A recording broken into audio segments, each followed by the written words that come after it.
జగన్మోహన్ రెడ్డి ఎన్నికల ప్రచారానికి బ్రేక్ ఇచ్చి తన టీంతో అత్యవసరంగా ఒక సమావేశాన్ని ఏర్పాటు చేసి మీరు ఏం చేస్తారో నాకు సంబంధం లేదు, నేను మాత్రం రానున్నటువంటి సార్వత్రిక ఎన్నికల్లో గెలిచి తీరాలి అంటూ జగన్మోహన్ రెడ్డి తన టీంకి వార్నింగ్ ఇచ్చారు అంటూ ఒక వార్త ఇప్పుడు సోషల్ మీడియాలో చక్కర్లు కొడుతున్న నేపథ్యంలో ఈ అంశం మీద మనతో చర్చించేందుకు ప్రముఖ రాజకీయ విశ్లేషకులు, ప్రముఖ సీనియర్ జర్నలిస్ట్ సిఎస్ రావు గారు మనతో ఉన్నారు. సార్తో మాట్లాడు.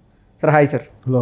జగన్మోహన్ రెడ్డి ప్రచారానికి బ్రేక్ ఇచ్చి తన టీంతో అత్యవసరమైనటువంటి సమావేశాన్ని ఏర్పాటు చేసి మీరేం చేస్తారో నాకు సంబంధం లేదు, నేను రానున్న ఎన్నికల్లో ఖచ్చితంగా గెలిచి తీరాలి, మీరు ఏదైనా చేయండి దానికోసం అంటూ వాళ్ళకి వార్నింగ్ ఇచ్చినట్లుగా ఒక వార్త ఇప్పుడు సోషల్ మీడియాలో చక్కర్లు కొడుతూ ఉంది.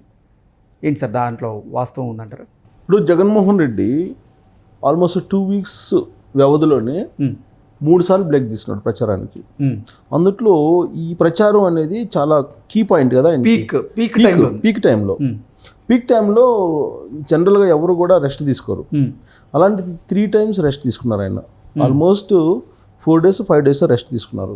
ఈ 4-5 daysలో ఏం చేశాడు అనే దాని మీద చాలామంది చర్చించుకుంటున్నారు.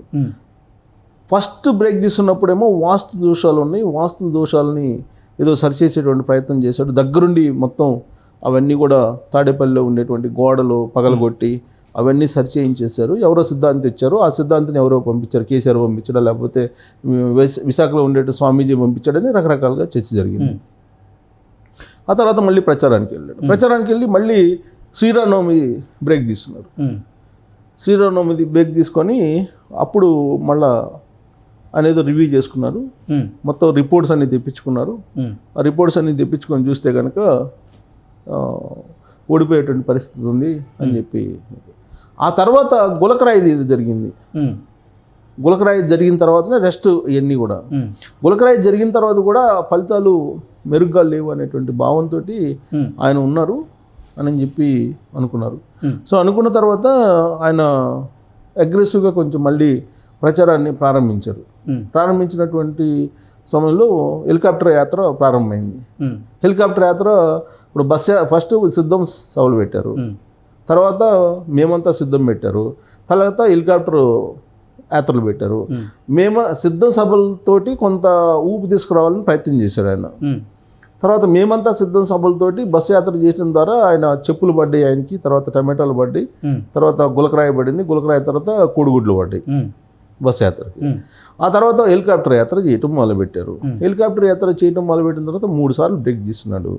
సార్ 3 సార్లు బ్రేక్ ఎందుకు తీసుకున్నారు ఏంటి అని అంటే ఎవరికి అర్థం కావట్లేదు ఎస్పెషల్లీ. అయితే ఒకటి ఏంటంటే ఐప్యాక్ తోటి రివ్యూ పెట్టుకున్నారు. ఐప్యాక్ తోటి రివ్యూ పెట్టుకున్న సందర్భంగా ఇటీవల కాలంలో చాలా క్లియర్గా ఒక 50 కాన్స్టిట్యున్సీలను ఎంపిక చేసి ఈ 50 కాన్స్టిట్యున్సీల్లో మీరు ప్లాన్ చేయండి, అక్కడ ఆ కాన్స్టిట్యున్సీల్లో ఉండే పరిస్థితులు అధ్యయనం చేసిన తర్వాత ఎక్కడ ఏం చేయాలి అనే దాని మీద మీరు గైడెన్స్ ఇవ్వండి, చావో రేవో తెలుసుకోండి అక్కడ ఆ 50 కాన్స్టిట్యున్సీలు అని చెప్పి ఒక టార్గెట్ పెట్టి ఈ వారం రోజుల్లో నాకు రిపోర్ట్ ఇవ్వండి అని చెప్పి వారం క్రితం చెప్పారంట.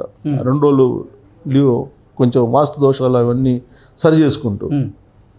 సరే, తర్వాత వాటిని రివ్యూ చేయడానికి మళ్ళీ ఇప్పుడు బ్రేక్ తీస్తున్నారు అనేది అనిపిస్తుంది.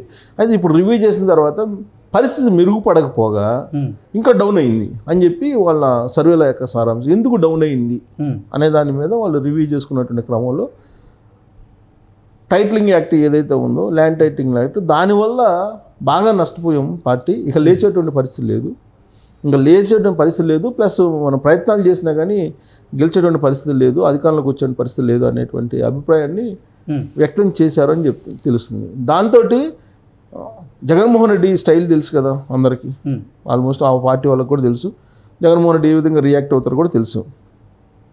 మీరు ఏమైనా చేయండి, మీరు ఏం చేస్తారో నాకు తెలియదు, ఏం చేసినా ఓకే, కానీ చివరి నిమిషం వరకు మనం గెలిచేదానికి పోరాడాలి.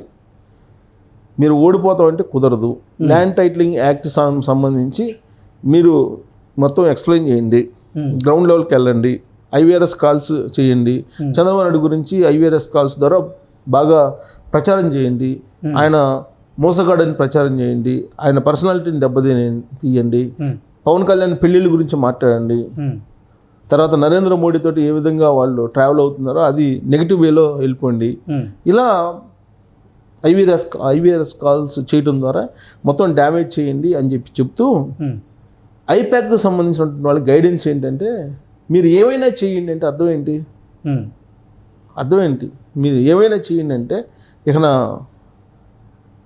తగలబెట్టండి, ఏదైనా చేయండి, మీ ఇష్టం అన్నట్టుగా మీరు ఏమైనా చేయండి, ఖచ్చితంగా మనం నిలబడాల్సిందే అనేటువంటి యాంగిల్లో ఆయన రివ్యూ మీటింగ్ పెట్టి చెప్పినప్పుడు అక్కడ ఉండేటువంటి వాళ్ళు హ్యాండ్స్ అప్ చేశారు. అంటే వల్ల కాదండి, టైటిలింగ్ యాక్ట్ అనేది అది పబ్లిక్లోకి వెళ్ళిపోయింది, మీరు అధికారంలోకి వస్తే మొత్తం సొమ్ము దోసేసుకుంటారు అనేటువంటి అభిప్రాయం వచ్చేసింది అని చెప్పినప్పుడు అప్పుడు ఆయన ఇచ్చినటువంటి గైడెన్స్ ఏంటంటే చంద్రబాబు నాయుడు కారణంగానే అమ్మఒడి ఆగిపోయింది, చంద్రబాబు నాయుడు కారణంగానే రైతు భరోసా ఆగిపోయింది, చంద్రబాబు నాయుడు కారణంగానే మిగతా చేయూత పథకం డబ్బులు ఆగిపోయినాయి, చంద్రబాబు నాయుడు కారణంగానే రాష్ట్రం ధ్వంసం అయిందని చెప్పి ప్రచారం చేయండి, కొన్ని చోట్ల అవసరమైతే మీరు కొట్టండి, తెలుగుదేశం పార్టీ వాళ్ళని, వైఎస్ఆర్ కాంగ్రెస్ పార్టీ వాళ్ళని ఏమైనా చేయండి, అలజడి చేసేయండి, ప్లస్ మీరు కాన్స్టిట్యున్సీలకు సంబంధించి కొన్ని చోట్ల ఐడెంటిఫై చేసి కొన్ని పాకెట్స్ని వాటిని క్యాప్చర్ చేసేసేయండి అని చెప్పి యాంగిల్లో ఒక డైరెక్షన్ ఇచ్చారు అనేది